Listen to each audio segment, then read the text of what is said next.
ಪಾಠ ಸೋಮೇಶ್ವರ ಶತಕ ಪಾಠದ ಅಭ್ಯಾಸ ಪ್ರಶ್ನೋತ್ತರಗಳನ್ನು ನೋಡೋಣ. ಮೊದಲಿಗೆ ಕವಿ ಪರಿಚಯ. ಈ ಪದ್ಯವನ್ನು ಬರೆದಿರ್ತಕ್ಕಂಥವರು ಪುಲಿಗೆರೆ ಸೋಮನಾಥರು.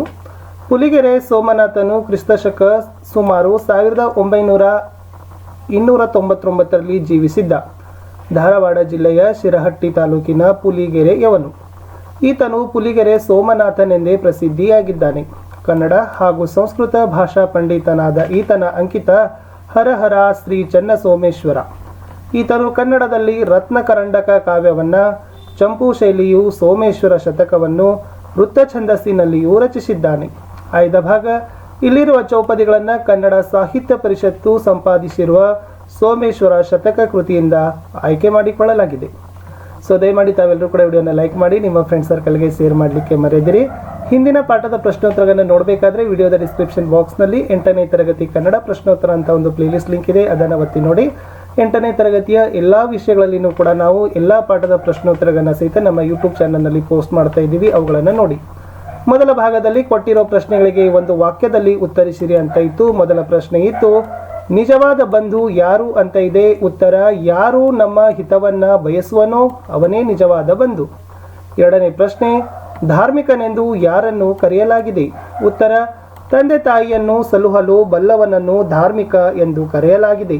ಪ್ರಶ್ನೆ 3, ರಾಜನಾದವನ ಕರ್ತವ್ಯವೇನು. ಉತ್ತರ, ಪ್ರಜೆಗಳನ್ನು ಪಾಲಿಸುವುದು ರಾಜನಾದವನ ಕರ್ತವ್ಯವಾಗಿದೆ. ನಾಲ್ಕನೇ ಪ್ರಶ್ನೆ, ಆಲದ ಮರದ ಬೀಜ ಸಿಡಿದು ಭೂಮಿಗೆ ಬಿದ್ದು ಏನಾಗುತ್ತದೆ. ಉತ್ತರ, ಆಲದ ಮರದ ಬೀಜ ಸಿಡಿದು ಭೂಮಿಗೆ ಬಿದ್ದು ಹೆಮ್ಮರವಾಗುತ್ತದೆ. ಐದನೇ ಪ್ರಶ್ನೆ, ಪುಲಿಗೆರೆ ಸೋಮನಾಥನ ಅಂಕಿತ ನಾಮವೇನು. ಉತ್ತರ, ಪುಲಿಗೆರೆ ಸೋಮನಾಥನ ಅಂಕಿತ ನಾಮ ಹರಹರ ಶ್ರೀ ಚನ್ನ ಸೋಮೇಶ್ವರ.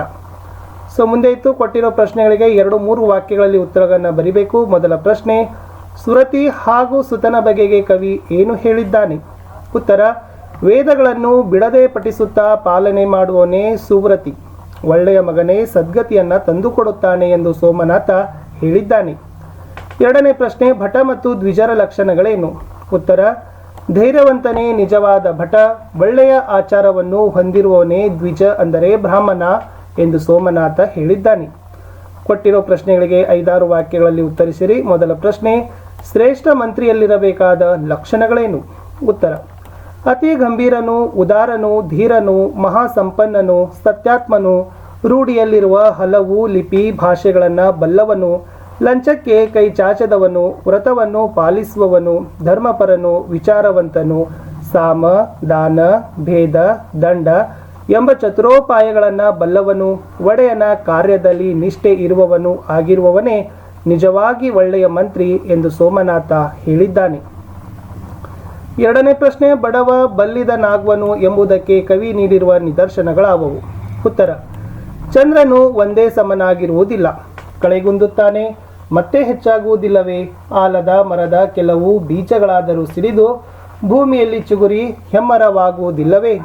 ಈ ಲೋಕದಲ್ಲಿ ಎಳೆಗರು ಬೆಳೆದು ಎತ್ತಾಗುವುದಿಲ್ಲವೇ, ಮಿಡಿ ಹಣ್ಣಾಗುವುದಿಲ್ಲವೇ. ದೇವರ ಕೃಪೆಯೊಂದಿದ್ದರೆ ಕಾಲಾಂತರದಲ್ಲಿ ಬಡವನೂ ಸಿರಿವಂತನಾಗುವುದಿಲ್ಲವೇ ಎಂಬ ನಿದರ್ಶನಗಳನ್ನು ಕವಿ ನೀಡಿದ್ದಾನೆ. ಮುಖ್ಯ ಪ್ರಶ್ನೆ 4, ಸಂದರ್ಭ ಸಹಿತ ಸ್ವಾರಸ್ಯವನ್ನು ವಿವರಿಸಿರಿ. ಮೊದಲ ವಾಕ್ಯ, ಸದ್ಧರ್ಮದ ಸತಿಯೇ ಸರ್ವಕ್ಕೆ ಸಾಧನಂ. ಆಯ್ಕೆ, ಈ ವಾಕ್ಯವನ್ನು ಪುಲಿಗೆರೆ ಸೋಮನಾಥನು ಬರೆದಿರುವ ಸೋಮೇಶ್ವರ ಶತಕ ಕೃತಿಯಿಂದ ಆರಿಸಲಾಗಿರುವ ಸೋಮೇಶ್ವರ ಶತಕ ಎಂಬ ಪದ್ಯಭಾಗದಿಂದ ತೆಗೆದುಕೊಳ್ಳಲಾಗಿದೆ. ಸಂದರ್ಭ, ಕವಿಯು ಉತ್ತಮ ಬಂಧು, ತಂದೆ, ಹೆಂಡತಿ, ಮಗ, ಗುರು, ಸುರತಿ ಮುಂತಾದವರ ಬಗ್ಗೆ ತಿಳಿಸೋ ಸಂದರ್ಭದಲ್ಲಿ ಧರ್ಮ ಮಾರ್ಗದಿಂದ ನಡೆದುಕೊಂಡು ಹೋಗುವ ಹೆಂಡತಿಯೇ ನಮ್ಮ ಎಲ್ಲ ಸುಖಕ್ಕೂ ಕಾರಣ ಎಂದು ಹೇಳಿದ್ದಾನೆ.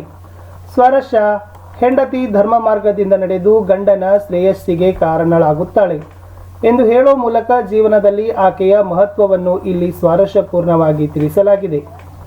ಎರಡನೇ ವಾಕ್ಯ, ಅತಿ ಗಂಭೀರನಾದುರ ಧೀರನು. ಉತ್ತರ, ಈ ವಾಕ್ಯವನ್ನು ಪುಲಿಗೆರೆ ಸೋಮನಾಥನು ಬರೆದಿರುವ ಸೋಮೇಶ್ವರ ಶತಕ ಕೃತಿಯಿಂದ ಆರಿಸಲಾಗಿರುವ ಸೋಮೇಶ್ವರ ಶತಕ ಎಂಬ ಪದ್ಯಭಾಗದಿಂದ ತೆಗೆದುಕೊಳ್ಳಲಾಗಿದೆ. ಸಂದರ್ಭ, ಕವಿಯು ಸೋಮನಾಥನು ಒಳ್ಳೆಯ ಮಂತ್ರಿಯಲ್ಲಿರಬೇಕಾದ ಗುಣಗಳನ್ನು ತಿಳಿಸೋ ಸಂದರ್ಭದಲ್ಲಿ ಅತಿ ಗಂಭೀರನು, ಉದಾರನು, ಧೀರನು, ಹಲವು ಲಿಪಿ ಭಾಷೆಗಳನ್ನು ಬಲ್ಲವನು, ಲಂಚಕ್ಕೆ ಕೈ ಚಾಚದವನು, ಧರ್ಮಪರನು, ವಿಚಾರವಂತನು, ಚತುರೋಪಾಯಗಳನ್ನು ಬಲ್ಲವನು, ಒಡೆಯನ ಕಾರ್ಯದಲ್ಲಿ ನಿಷ್ಠೆ ಇರುವವನೂ ಆಗಿರುವವನೇ ನಿಜವಾಗಿ ಒಳ್ಳೆಯ ಮಂತ್ರಿ ಎಂದು ಹೇಳಿದ್ದಾನೆ. ಸ್ವಾರಸ್ಯ, ಮಂತ್ರಿಯಾದವನಿರಬೇಕಾದ ಗುಣಗಳಲ್ಲಿ ಗಂಭೀರತೆ, ಉದಾರತೆ ಮತ್ತು ಧೀರತನ ಅತ್ಯವಶ್ಯಕ ಎಂಬುದನ್ನು ಕವಿ ಇಲ್ಲಿ ಸ್ವಾರಸ್ಯಪೂರ್ಣವಾಗಿ ವರ್ಣಿಸಿದ್ದಾನೆ. ಮುಂದಿನ ವಾಕ್ಯ ಉಡುರಾಜ ಕಳೆಗುಂದಿ ಪರ್ಚೆ ದಿಹನೆ ಅಂತಕ್ಕಂಥದ್ದು ಇದೆ. ಆಯ್ಕೆ: ಈ ವಾಕ್ಯವನ್ನ ಪುಲಿಗೆರೆ ಸೋಮನಾಥನು ಬರೆದಿರುವ ಸೋಮೇಶ್ವರ ಶತಕ ಕೃತಿಯಿಂದ ಆರಿಸಲಾಗಿರುವ ಸೋಮೇಶ್ವರ ಶತಕ ಎಂಬ ಪದ್ಯಭಾಗದಿಂದ ತೆಗೆದುಕೊಳ್ಳಲಾಗಿದೆ. ಸಂದರ್ಭ: ಜೀವನದಲ್ಲಿ ಆಶಾವಾದಿಯಾಗಿರಬೇಕು, ಒಂದಲ್ಲ ಒಂದು ದಿನ ಒಳ್ಳೆಯದು ಆಗೇ ಆಗುತ್ತದೆ ಎಂದು ಪ್ರತಿಪಾದಿಸುವ ಸಂದರ್ಭದಲ್ಲಿ ಈ ಮಾತನ್ನ ಹೇಳಿದ್ದಾನೆ. ಚಂದ್ರನೂ ಒಂದೇ ಸಮನಾಗಿರುವುದಿಲ್ಲ, ಕಳೆಗುಂದುತ್ತಾನೆ, ಮತ್ತೆ ಹೆಚ್ಚಾಗುವುದಿಲ್ಲವೇ? ಆಲದ ಮರದ ಕೆಲವು ಬೀಜಗಳಾದರೂ ಸಿಡಿದು ಭೂಮಿಯಲ್ಲಿ ಚುಗುರಿ ಹೆಮ್ಮರವಾಗುವುದಿಲ್ಲವೇ? ಈ ಲೋಕದಲ್ಲಿ ಎಳೆಗರು ಬೆಳೆದು ಎತ್ತಾಗುವುದಿಲ್ಲವೇ?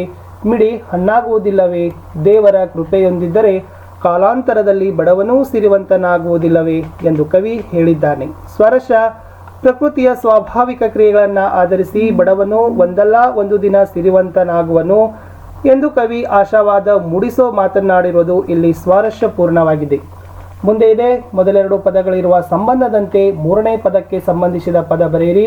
ಮಿಡಿ ಪನ್ನಾಗದೆ, ಎಳಗರು ಎತ್ತಾಗದೆ, ಮೃಗೋದ ಆಲದ ಮರ, ಉಡುರಾಜ ಚಂದ್ರ, ಭಕ್ತಿಯುಳ್ಳ ಆಗಮ ಸಂಧಿ, ಕಳೆಗುಂದು ಆದೇಶ ಸಂಧಿ, ಧರ್ಮ ಅಧರ್ಮ, ಬಡವ ಬಲ್ಲಿದ, ಕಾರ್ಯ ಕಜ್ಜ, ಭಕ್ತಿ ಭಕುತಿ. ಅಭ್ಯಾಸ ಚಟುವಟಿಕೆಯಲ್ಲಿ 3 ಪ್ರಶ್ನೆಗಳಿತ್ತು. ಕೆಳಗಿನ ಪ್ರಶ್ನೆಗಳಿಗೆ ಉತ್ತರಿಸಿರಿ. ಮೊದಲ ಪ್ರಶ್ನೆ: ಅಲಂಕಾರ ಎಂದರೇನು? ಕಾವ್ಯದ ಸೌಂದರ್ಯವನ್ನ ಹೆಚ್ಚಿಸುವ ಚಮತ್ಕಾರಿಕ ಮಾತುಗಳೇ ಅಲಂಕಾರ.